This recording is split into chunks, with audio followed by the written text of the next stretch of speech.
Yes, I finally got a frame for some of my pictures.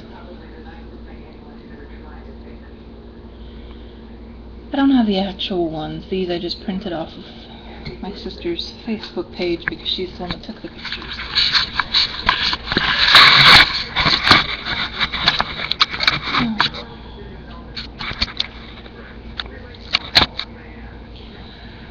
So, yeah. I get excited because,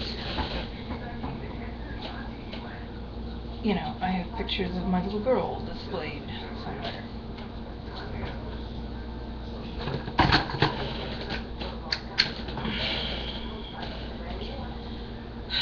I don't know if that's sad or not.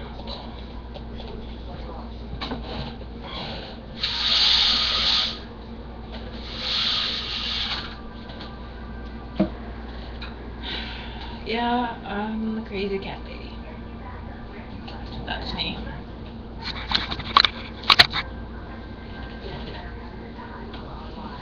I mean, you've seen my page, everyone, full of videos of my cats. And they should be videos about my kids. Oh, for Pete's sake.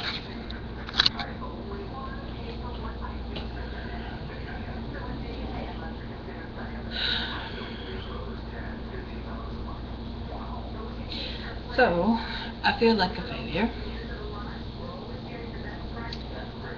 but I compensate.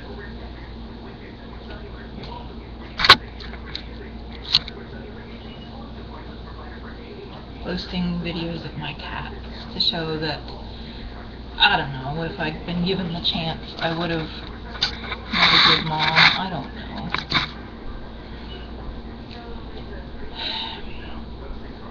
I can't even get the damn camera to work properly. I keep getting shadows.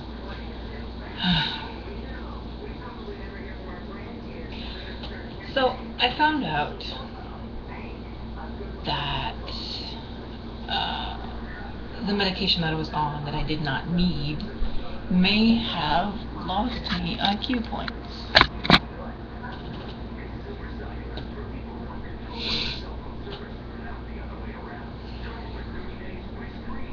Yeah. I still have the article in the bedroom, but the idea that the companies have now, psychiatrists and things, is just throw them on medication and leave them there.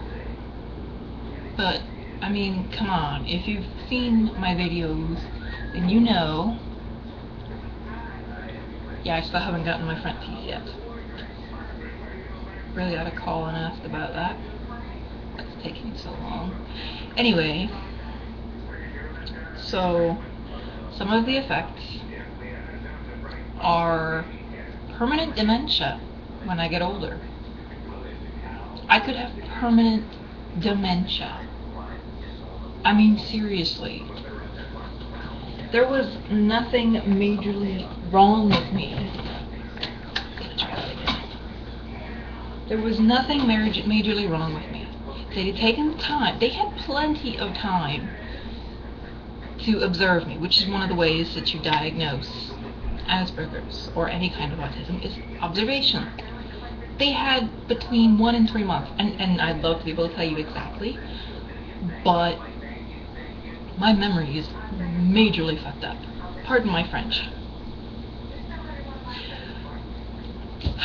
Some of the effects, long-term effects, and I would love to get into some sort of a study on long-term effects of medication.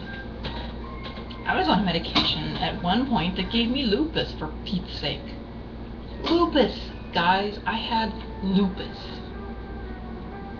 They finally figured it out, and I got off the medication, but it's done the damage. I'm now allergic to clothing dye. I wasn't before I had lupus.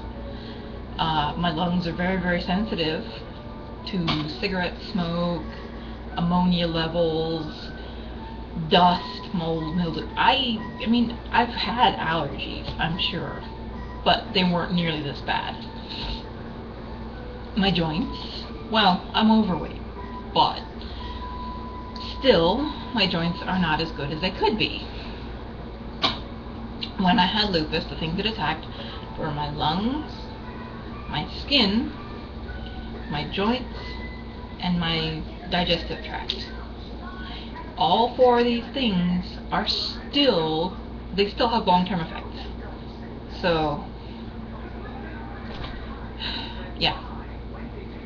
My memory, particularly sequential order, chronological order, I have a hard time remembering.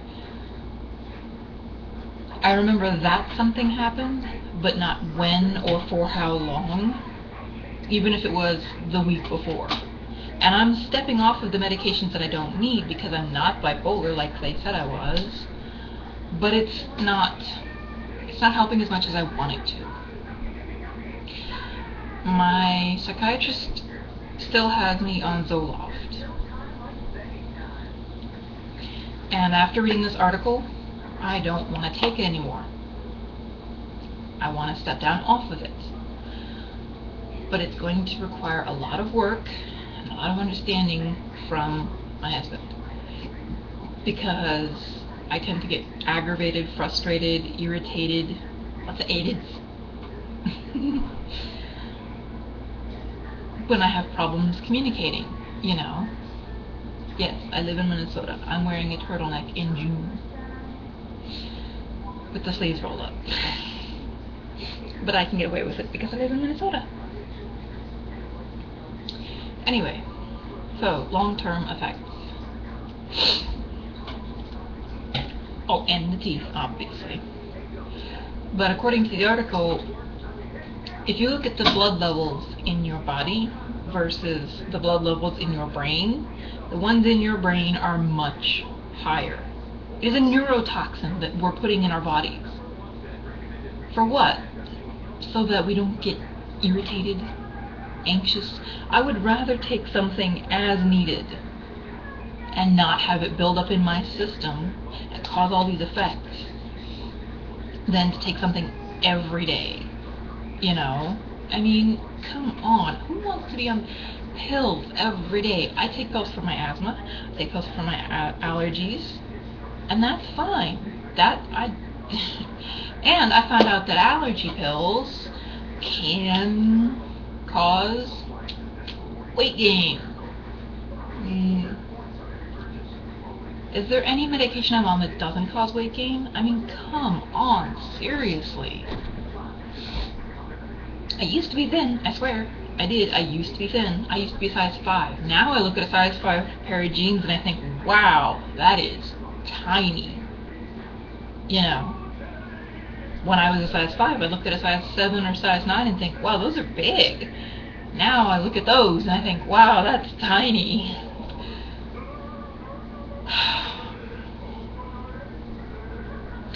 So anyway, when you give birth to a child and you raise it, your IQ supposedly goes up. I don't remember how many points, it's only like 1 to 3, you know, it's not much.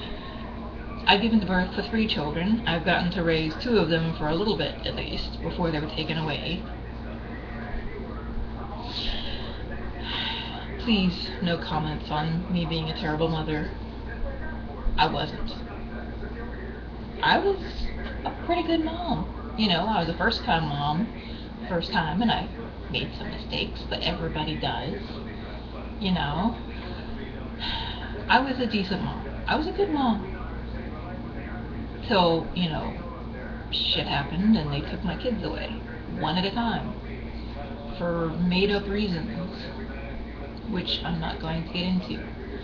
Long story short, the cost of living in Florida is so high that we couldn't afford to support ourselves, let alone children, and instead of helping us, they just took our kids. Yeah, pisses me off too. But at least I still get to talk to my oldest because my mom has her.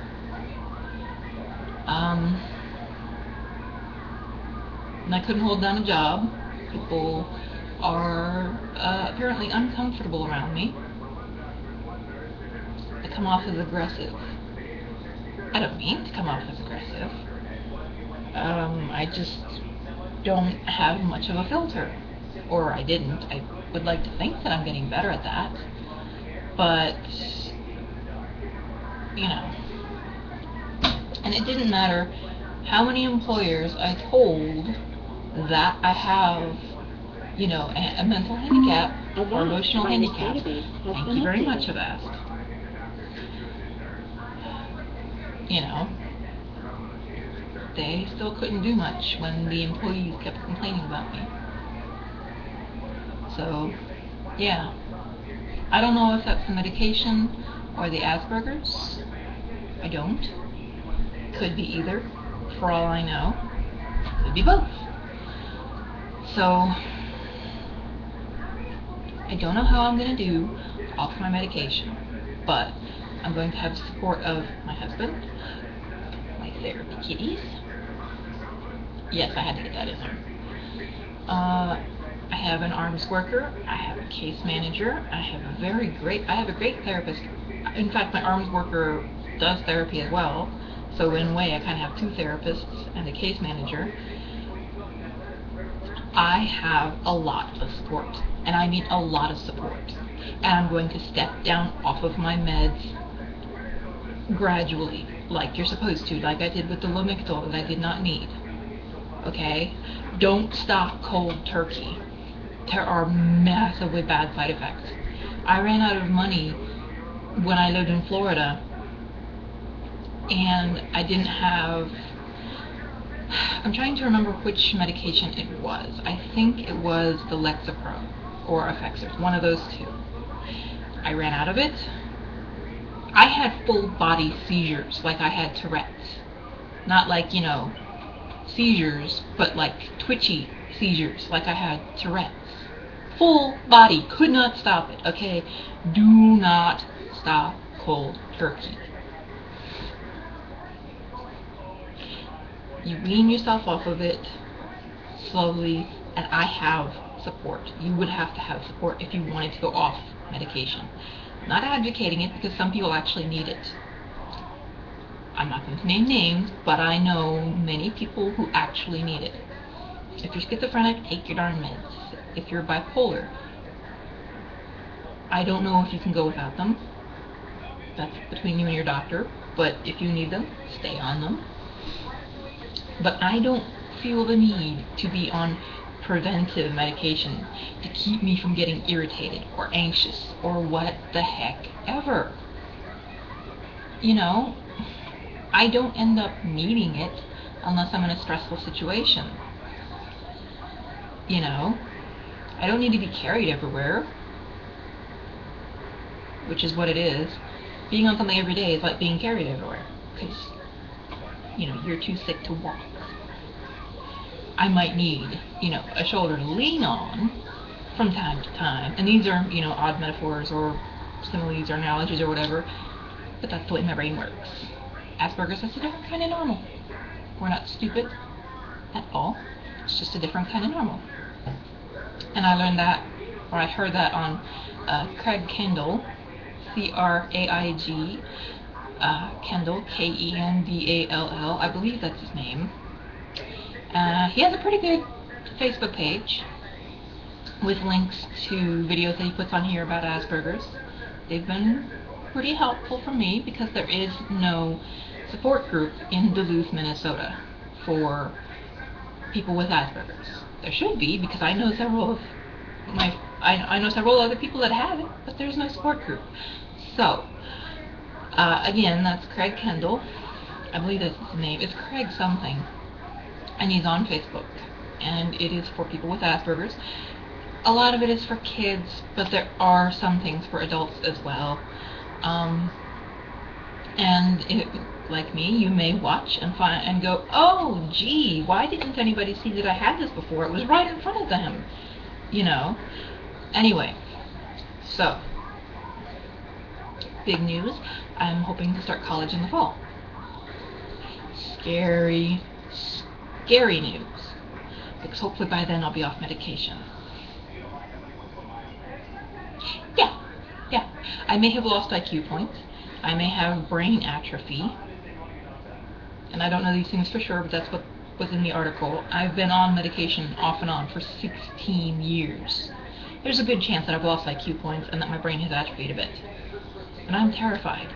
But I want to pursue a career in eco-farming. You know, I want to plop a farm in the proverbial middle of nowhere and not make an ecological dent. And make it sustainable. And I've been told that there's no way to make it sustainable and eco-friendly. I'd like to move people on. I'd like to. I'm already in contact with the disability services people at the college. Yes, there is somebody at every college, from what I've been told, that will help you if you're disabled. They even have somebody who will go to all your classes with you and help you understand what your professors are saying. It's like tutors that go to your classes with you and explain stuff. Like, you know. And if you think it's too much hand-holding, go ahead. Try a semester without it. I guarantee you'll be talking to disabilities people the very next semester, if not sooner. It's a bit overwhelming, college, when you have a learning disability. Math, one of my best subjects. I got like a D or an F because of one thing that they covered. The only part of algebra that I never got. I can get graphing simple equations. I can do that every day, all the time. Once you graph complex equations, that's when I couldn't do it, even with a graphing calculator. Now, if I had known about disability counselors, I might have gotten them to not include that in my grade because it's a concept that my brain just can't get. I don't know, because I didn't know. I never asked for help when I lived in Florida. That is the biggest mistake I ever made, not asking for help. I was raised not to ask for help, even from my mother or any other family member, on my mother's side, at least. And if you have a mental illness, if you're in the autism spectrum, get help. I mean it. Even if you don't need it for life, just get help. If you're still in school, go into the EH classes. I used to fight EH because my mom and my grandparents and everyone, you know, were against it. Even though they knew I had a problem, they didn't want me in EH because they said I would be labeled.